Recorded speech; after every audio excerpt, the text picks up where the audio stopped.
In order for me to turn off my alarm in the morning, I must wake up and there's a loud noise that is blaring, and then I have to go downstairs to my kitchen and scan a barcode on my granola bar box in order for my alarm to shut up. So imagine if instead of having to do that, I had to solve 4 complex math problems, shake my phone 40 times, and then, for good measure, I had to walk around in a circle another 6 times in order for my alarm to finally turn off.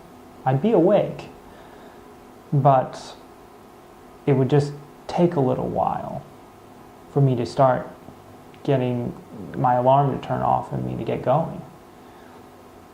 That's kind of what happens to your computer when you have many startup items enabled.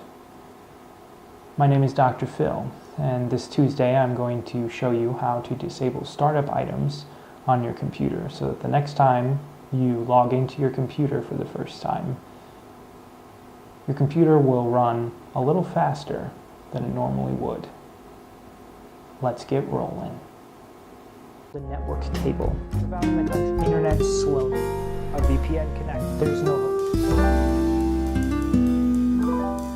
My name is Dr. Phil, and this is your Tech Tip Tuesday. In order to disable startup programs, startup items in PC, first do Control, Shift, Escape.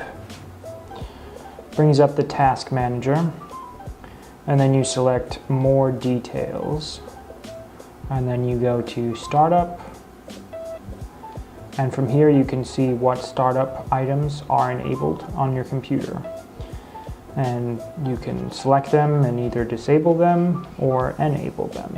Typically something like iTunes Helper I would disable because I don't want that running all the time, and I don't have a Microsoft OneDrive, and I don't want that to start up whenever I log into my computer. And also, usually don't need Slack opening it up. And you'll notice that it has a high startup impact. So I might actually just disable this from now on so that it doesn't actually slow down my computer when I'm logging in. So on a Mac, however, it's a little bit different because it's a Mac. You would go down to System Preferences, and then you would go to Users and Groups, and you would select your user account. So in my case, Phil Olson.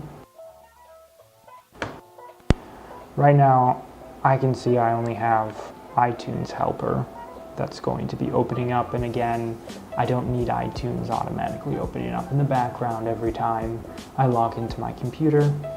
So I am going to press the minus sign, and then that way it ensures that I don't have this opening up every time I log in.